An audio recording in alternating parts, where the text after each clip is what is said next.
Mary Seacole was born in Kingston, Jamaica on November 23, 1805, or so we think. In her autobiography, Mary's Wonderful Adventures, she described her birth as happening sometime in the present century. The date we commonly reference comes from the Jamaican National Library. Yet, like many black children born in the Caribbean during that time, there are no baptismal records or official paperwork documenting her birth. Despite numerous attempts by researchers to confirm these details by contacting parishes in Kingston, the truth remains elusive. Even Mary herself was known to give varying answers about her age throughout her life. Mary's mixed heritage profoundly shaped her upbringing. Her mother was a renowned doctress, skilled in traditional Jamaican and West African healing practices, while her father, James Grant, was a Scottish soldier who settled in Jamaica. Growing up, Mary was exposed to both European and Caribbean medical traditions, laying the foundation for her pioneering approach to nursing. She developed her love for healing while assisting her mother in a boarding house that doubled as a care facility for the sick. This benefactress, impressed by Mary's intelligence and charm, provided her with valuable support and guidance, helping to broaden her world beyond Kingston.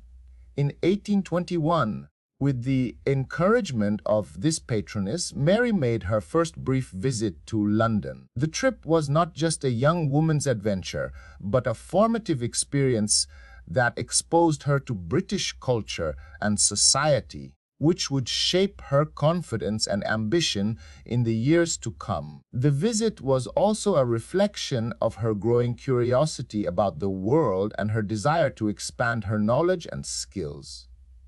However, her stay was short-lived, as family obligations and her commitment to assisting her mother in running their boarding house and healing practice in Jamaica called her back home. Upon her return to Jamaica, Mary Seacole's life was marked by both triumph and tragedy. The elderly patroness who had supported her became ill, and Mary devoted herself to her care until her passing, an experience that deepened her commitment to healing. She soon became a respected figure at Up Park Camp, a British military station in Kingston, where her knowledge of tropical medicine earned her the trust of soldiers and officers alike.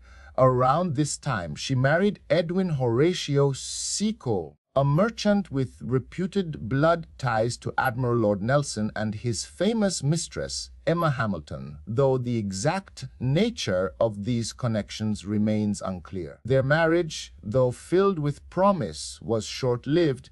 Edwin struggled with ill health, and his passing left Mary widowed.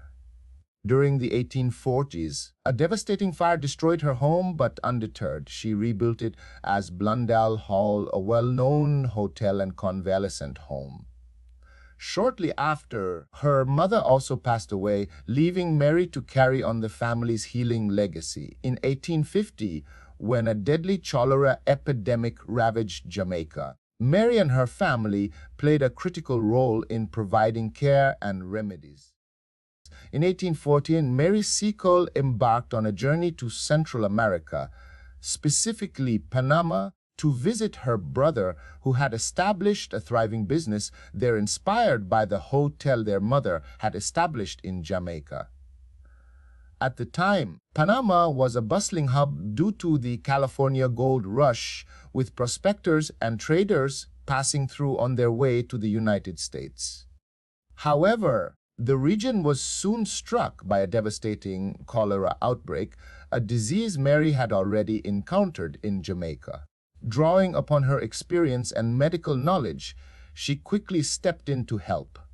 Mary treated the poor free of charge, driven by compassion and a strong sense of duty, while wealthier patients paid for her services. Her efforts earned her widespread respect and deep gratitude from the local community. This period in Panama further cemented her reputation as a skilled healer and fearless humanitarian.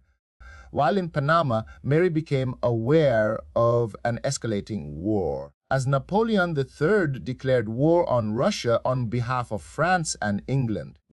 The outbreak of the Crimean War in 1853 was driven by geopolitical tensions between the Ottoman Empire, supported by Britain and France, and an expanding Russian Empire. News of the appalling conditions faced by British soldiers, poor sanitation, inadequate medical care, and severe shortages of supplies spurred public outrage and a call for reform.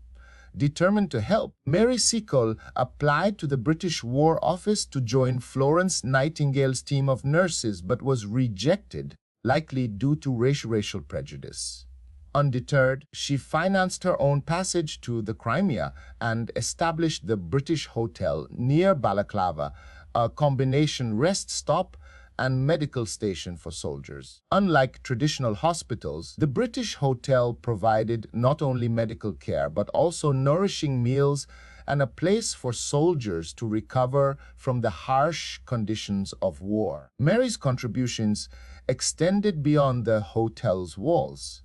She fearlessly ventured onto the battlefield, including during the fierce Battle of the Crimea in 1855, to treat wounded soldiers directly under fire. Her bravery caught the attention of Alexis Soyer, a renowned chef who was impressed by her courage and resourcefulness, and William Howard Russell, a prominent war correspondent, who praised her compassionate service. Soldiers affectionately called her Mother Seacole, a testament to their deep respect and gratitude. One soldier remarked, "She was always kind, always helpful, in rain and storm, in sickness and death." The war ended with the Treaty of Paris in 1856, but Mary's work faced later criticism from historian Lynn MacDonald, who questioned aspects of her narrative and reputation. Nevertheless, her first-hand experiences and the overwhelming admiration of the men she served stand as enduring evidence of her heroism and impact. When the war ended in 1856, Mary Seacole returned to England expecting the gratitude of a nation. Instead, she found herself in dire financial hardship. The expenses of running the British Hotel, coupled with the end of the war, had drained her resources. Facing bankruptcy, Mary's plight moved many of the soldiers and journalists she had helped. Led by William Howard Russell, a public fundraising campaign was launched to support her.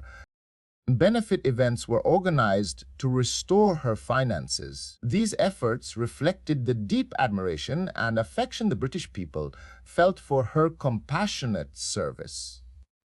Determined to tell her own story, Mary published her autobiography, Wonderful Adventures of Mrs. Seacole in Many Lands, in 1857. The book was both a personal triumph and a historical milestone, filled with wit, humility, and vivid storytelling.